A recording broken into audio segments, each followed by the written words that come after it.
So today's video, we're going to hit that drawing table right away.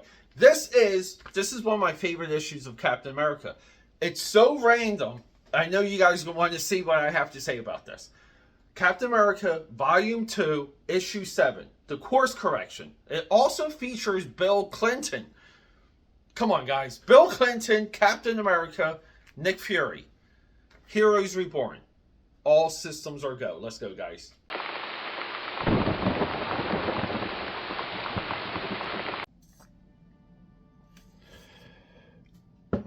A topic that's really hard for me to be short on. It's really hard for me to do anything Heroes Reborn and it really not be a 45-minute long video. That's not today's intention. But I gotta show you guys really quick of what happens with this book. So Rob Liefeld and Extreme Studios, they get hired, they come on board. And basically, Rob Liefeld and Jeff Loeb, they take this X-Files position. X-Files was really big at the time. So instead of doing Steve Rogers as a man, like a soldier that's out of time, they make Steve Rogers almost like a puppet for S.H.I.E.L.D. And he just has this awakening. Like, he gets some of his memories back. But he finds out essentially that his child is almost like a robot. His wife is a robot. So we see him like freaking out here. And Nick Fury comes in, issue 2, and breaks it all down.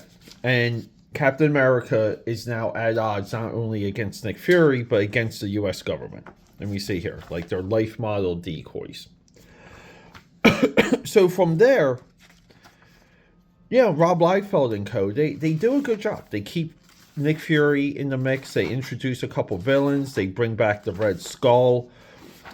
They give a fantastic origin to Falcon. The best comic book origin of Falcon. They introduce a new female Bucky. And then, and I don't have it, but issue 6, they introduce Cable. And a lot of this really nice groundwork that Jeff Loeb and Rob Liefeld laid out dissolves at issue 6. But during this time, what was really controversial, and I do feel like a generation has forgotten this, the Captain America doesn't have the A on the forehead, right? He's got this eagle. I always like the eagle because you want to symbolize that it's a different Captain America. It's a different volume of Captain America. But at the time, you don't touch his design. You don't touch Green Lantern's design. You don't touch Spider-Man's design. That grip has gone. It's gone in the comic book industry.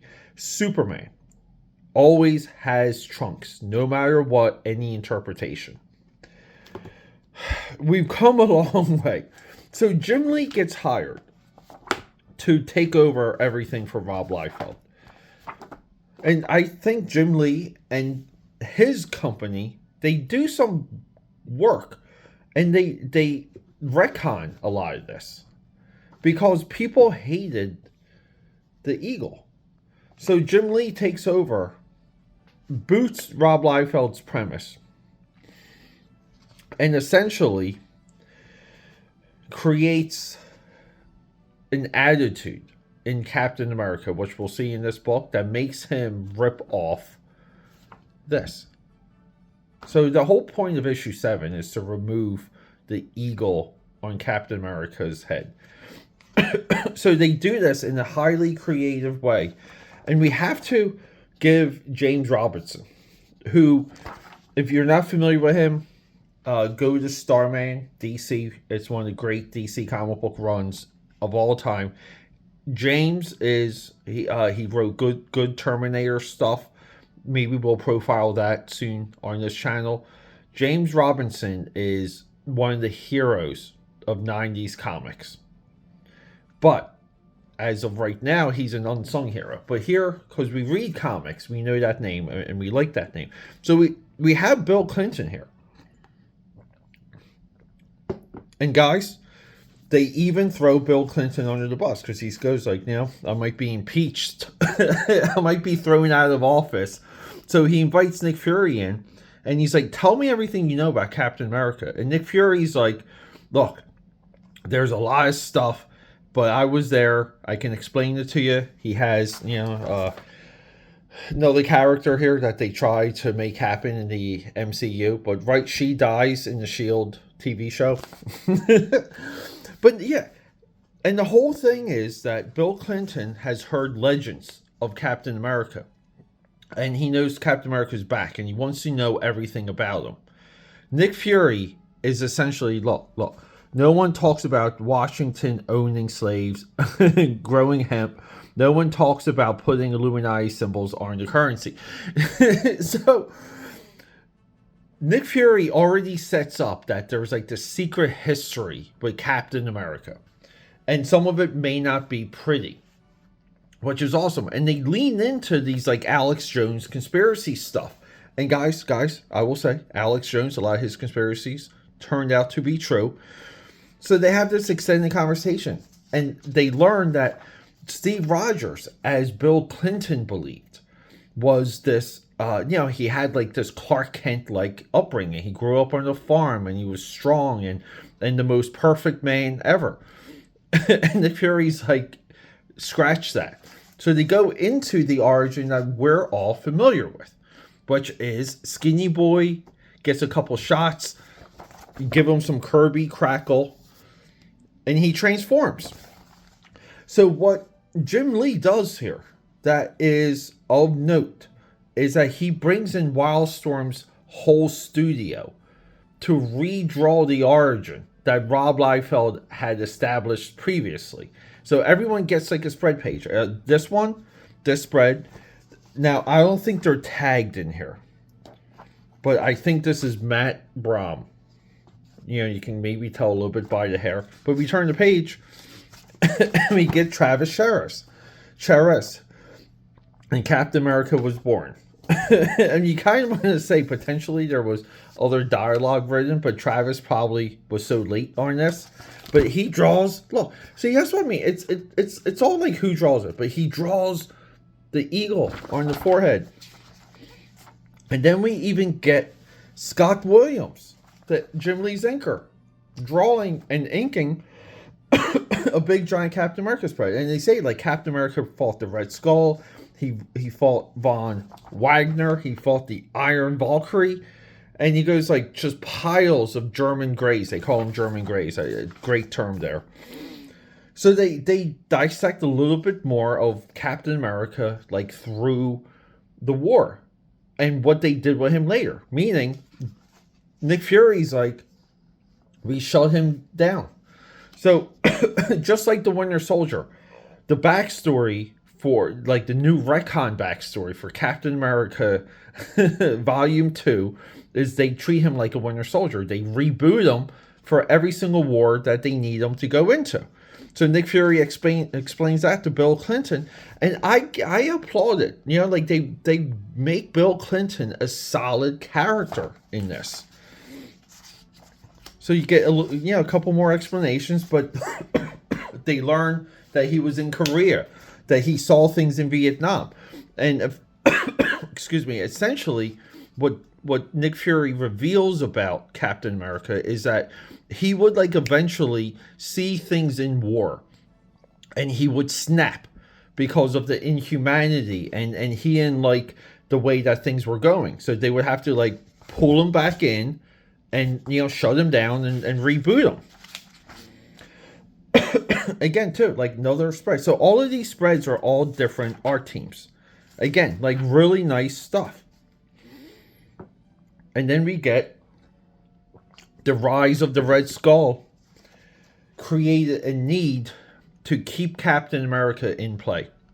So this is now the current continuity. This is the Heroes Reborn universe. Straight down to that weird issue 6 with Cable. And you gotta give them credit. Like, they do keep it within continuity, even though they're retconning. And then Captain America jumps through the door, and he's great conversation. He goes, in the last few months, I've been allowed to remember more than ever. The last 40 years were a dream, a blur. My life has been manipulated and twisted and ruined. And on whole decision, Fury, possible. I butchered some of that. And he go back and forth. He goes, as I recall, that was the excuse a lot of second WW2. So Nick Fury gives him the song and dance, God and country type thing. And then Captain America refutes. He peels off the eagle as he's having a awakening. See, it's symbolic that when he peels off the eagle, he's saying, I'm not this Captain America. It really is like a kick in the balls to Liefeld. Do you want to go to war with me, Fury? Do you really want that? And that's Captain America saying, I'm solo. Like, I'm on my own. Bill Clinton, who was like a little bit of a Captain America fanboy, gives him the okay and salutes him and basically tells, look, yes, Captain America, good luck and Godspeed. What, Fury? This is the right thing. Doesn't it feel to do the right thing for once? And Fury's just in shock. And he goes, wherever your destiny takes you. So, like, it's nice, like 6 months into a major release. 6 months into the highest selling issues of Captain America ever, Marvel gives everything back to Jim Lee and says, fix everything that Rob Liefeld destroyed. And what we get here is, this is pretty solid Captain America reading until they do kind of like 2 back-to-back company-wide crossovers. They do the Industrial Revolution, and then they do a crossover with Wildstorm. And that's kind of where some of this loses cabin pressure. But I still say this. Like, I like 1 through 5. I like 7 through 11. Right here. I mean, Heroes Reborn is such a can of worms. But guys, yeah, I just wanted to bring this to your attention on Memorial Day. And I feel like for being quick, because you can tell that this issue was made very quickly, the way that they divided the labor with all the spreads, and James Robinson comes in and weaves it all together. Top-notch stuff, really is top-notch comic book making there.